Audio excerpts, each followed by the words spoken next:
Hi, my name is Gabe Golden. I was diagnosed with rheumatoid arthritis at the age of 14.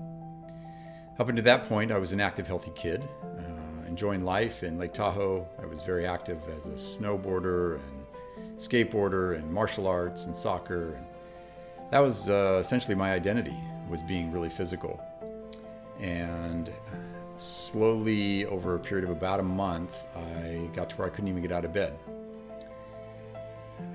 My parents, very concerned, took me to the best doctors. We ended up at Stanford Medical Center, and I was told I had an autoimmune disease that I would have the rest of my life, and that I would need to be on some very powerful medications to suppress my immune system, and that I would likely be in a wheelchair by the age of 17, 18.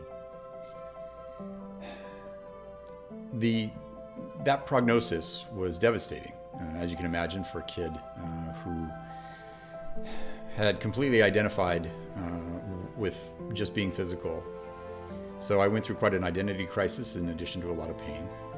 And a real limited mindset, even though I never really believed everything the doctors told me, as I was put on heavy medications and constantly had to have blood work done to make sure those medications weren't causing additional problems in my body. Over time, while I began to feel better, it took about a year for those medications to really work for me. I started to believe the prognosis a little bit, and it was very frustrating. I went through a pretty dark time. But eventually, I became pretty interested in nutrition and health, and as I got older, fortunately was not in a wheelchair yet, and into my mid-20s, I just really dove into research on what the possibilities were about really healing your body. This is right about the time the internet was becoming a great tool, and I was able to start doing some research on what the underlying cause might be, and whether or not I was really fighting some sort of autoimmune disease where my body was fighting itself. I never really believed that theory. It never really made sense to me that my body would just attack itself without some sort of reason. And of course, as I did my research, I started to uncover that there were a variety of reasons why the body might attack itself, from potential infections to environmental toxicity, all of which can create an inflammatory response in the body, in addition to food sensitivities and diet issues, leaky gut. So I found a practitioner who really guided me very well in my initial dive into alternative medicine.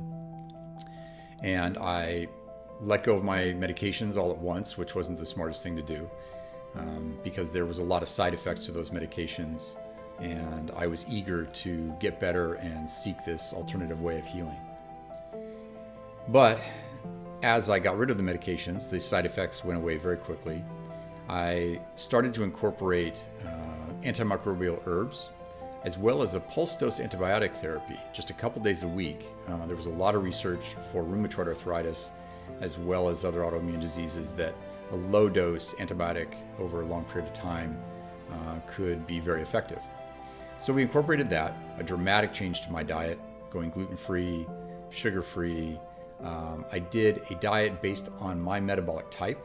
So I was tested not just for my blood type, saliva testing, evolutionary ancestry, a variety of ways in which my particular biology was identified in a way that allowed me to discover what the optimal diet would be.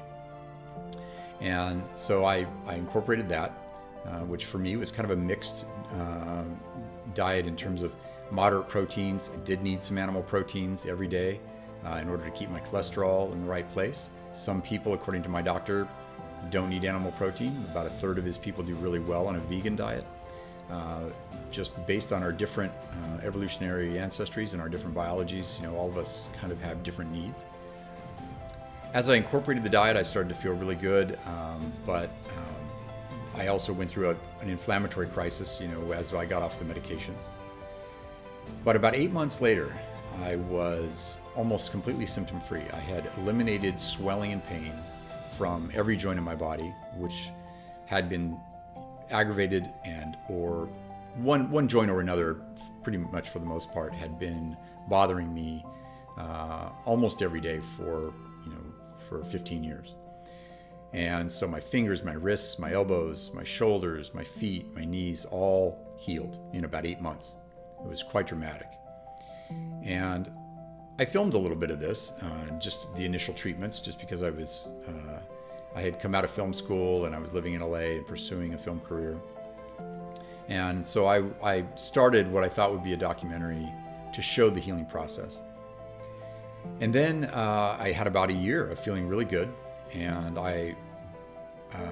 but then about a year later, I started feeling pain in the knees again, and started exploring again more alternative medicine and trying to figure out what was it going to take for me to get to the finish line and really eliminate this thing for good.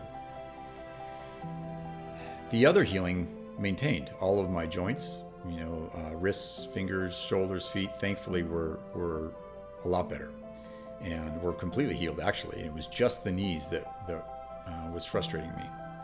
But this went on for several years. I've explored a lot of different things and continued to incorporate the things that I had done in the beginning, and they still just weren't quite working. So I didn't film a lot during that time. I just was frustrated. I was kind of waiting to figure out how I was really going to heal, what this recipe for healing would be, thinking that recipe would be ideal for everyone. Eventually I started a support group and reached out, connected with a few other people that were going through autoimmune disease, rheumatoid arthritis, or had at least been diagnosed with rheumatoid arthritis. And one person in particular really re-inspired me, because she really wanted to know how I had gotten to where I was and how she could avoid going down the road of immune suppressing medications. So that was really inspiring, and I started filming her journey, and then I started filming mine again because I was re-inspired to keep trying.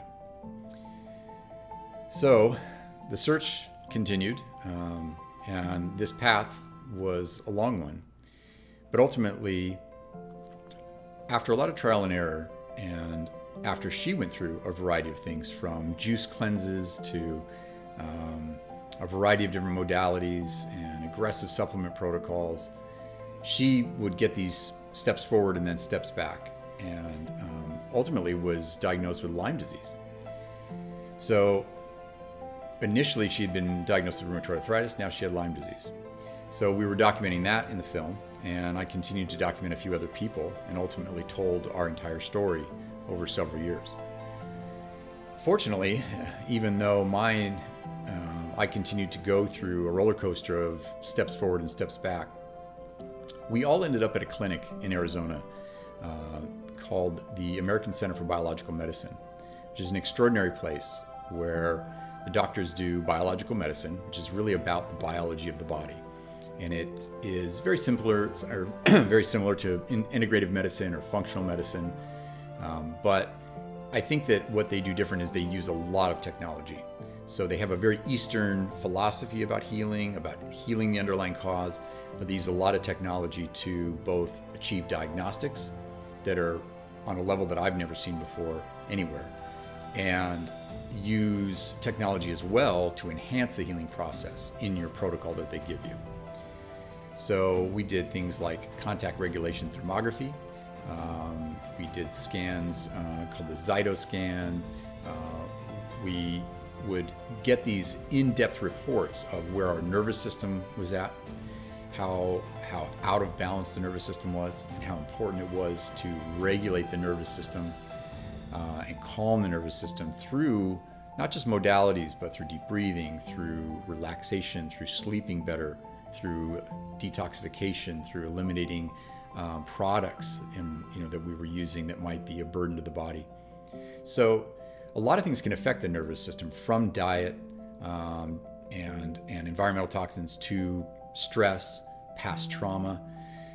Ultimately, we all explored this entire vast landscape of options.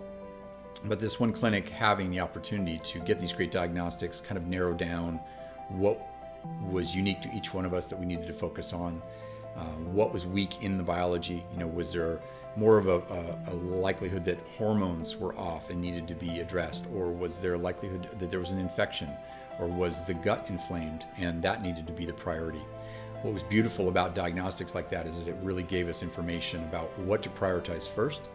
And then to go forward, we would be able to do the steps that would limit the inflammatory response that sometimes comes with the healing crisis. You can go through flares, you can go through reactions as your body begins to heal, because the immune system will be trying to detoxify, whether it's toxins or going after infections. So it's really important that you have a guide that understands how to incorporate these things gradually, how to open up the organs of elimination, how to teach you how to do that on your own, so that when you're not just at the clinic or at the doctor, you're getting the information and then you go blindly, back into your life and try to navigate that. You need to be given a protocol that you can follow, one that is manageable for where you're at. It's very important not to be overwhelmed by all of the options that are out there. There's so many things you can do. There's so much information available now, which is great, but it also can be really tough to navigate that. And it can be overwhelming and stressful to try to navigate your own healing journey, which is frustrating when you're already sick, right? So fortunately, after we had all gotten a lot of benefit from nutritional intervention, detoxification, some of the modalities that we were working with at the clinic was ozone therapy, hyperthermia, driving a fever in the body by heating up the body and letting the body fight potential infections, giving the body power with treatments like photobiomodulation or pulsed electromagnetic field therapy. So these are just technology devices that really feed the body energy, to light up the mitochondria in the body, to give the body power that it hasn't had. Because as you give the body more power, it will start doing healing. And what's amazing about it is we would get these treatments and then feel really tired, even though we were being given energy.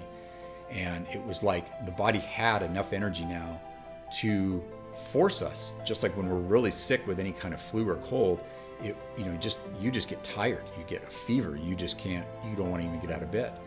And these treatments seem to create a similar response in the body, because it would essentially give the body power to start healing. And then we would go home and often just need to sleep and rest for a long time. And that was when, over time, the healing would start to happen. You'd feel worse, then you'd feel better, then you'd go back and do it again. You'd feel worse, you'd feel even better. And it was a gradual process of the body healing itself, but utilizing this guidance and the technology. So the one key factor also, and it relates very strongly to the nervous system, that we all went through, this was really big for me, was to treat the emotional component, the mind-body aspect, where you're addressing current stresses in your life, whether that's people, career, different stresses that you might be dealing with, or past traumas. And that doesn't have to be a severe trauma like child abuse. I mean, of course, if that's something in your past, it's something you need to deal with probably in order to truly heal. And it may even be a very strong correlation there between that particular trauma and your current situation. That's very well documented, in fact, in our film, as well as in studies that you can look up. But they can also be mild traumas. They can be mild things that you went through that you're still carrying, and it can be a collective trauma over a long period of time. Sometimes it's even just the expectations that we put on ourselves over a long period of time that we still are carrying, that are just enough to keep the nervous system a little on edge, and it doesn't allow you to fully relax into a state where you really, really heal. So these chronic illnesses that we don't recover from, are really counter to what we know about injuries, broken bones, cuts and scrapes that heal themselves. We don't even think about it. But what is it that's preventing the body from really healing from a chronic illness like that? And I believe that it's this collective group of issues, from environmental toxins we've built up to developmental traumas, stresses, EMF exposure, poor diets, not sleeping enough. It all adds up, and one thing may be more of a priority for someone to deal with than something else. But you need to have someone who can really help you guide that. But what was the most important thing for me was the knowledge that I immersed myself in. As I read more and listened more to really, really good doctors, I not only began to believe that I really was going to heal, but that I actually became so informed and educated that I could discern myself, what the best path would be for me. I'm taking the advice from doctors, and I'm of course incorporating what we think is the right path. But you also get really good at discerning, maybe I'll do that tomorrow, or maybe I'll do that next week, because maybe right now I just don't feel up to taking on that next modality or that next step. The key beyond anything was to just almost force myself to relax, force myself to take time to de-stress, so that all these other things that I was doing, from the optimal diet and supplements and all the detoxification, the technology that's trying to help you, all of these things are great, but you really have to be in a state where your parasympathetic nervous system can kick in and allow you to truly heal. So fortunately, not only did the people in my film get better and made for a good ending to the film, the girl that initially inspired me is now climbing mountains, and I was able to do that as well, even with the damage to my knees and all the swelling and all of that was still haunting me. Eventually, I recovered from that. And I thank the clinic and the guides that I had there, Dr. Drobot at the American Center for Biological Medicine, an extraordinary resource. He has a sister clinic, the Biological Medical Center in New England. So he has one on the west and one on the east coast. Fantastic resources and guides that they provided, in addition to somatic healing, which was really the part for me that dealt with the emotional component and releasing a lot of stress, a lot of anger, that I think contributed also to really getting me to the finish line. The healing path is unique for everyone. I wish I had a simple recipe for everyone, but if you can at least start the foundational basics that are key for all of us, you have a lot of power to start there before you even begin on any kind of complex protocol. Changing your diet. Yes, almost everyone who's got a chronic illness should be gluten-free. I think that hydrating, making sleep a major priority, eliminating Wi-Fi in your home if you can, or at least turning it off at night when you sleep. Keeping your cell phone away from your body. If you've got it on you, put it in airplane mode.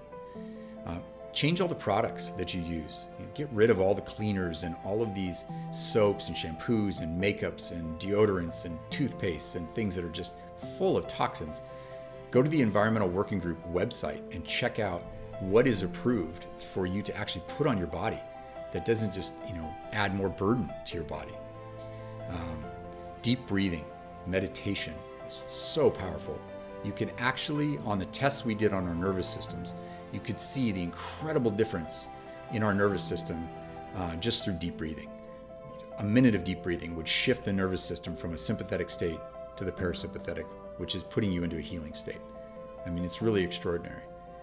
Vitamin D, getting sunlight, or at least taking a good vitamin D supplement and having your vitamin D tested. It's an extremely powerful hormone that's very powerful for reducing inflammation, controlling genetic expression in the body.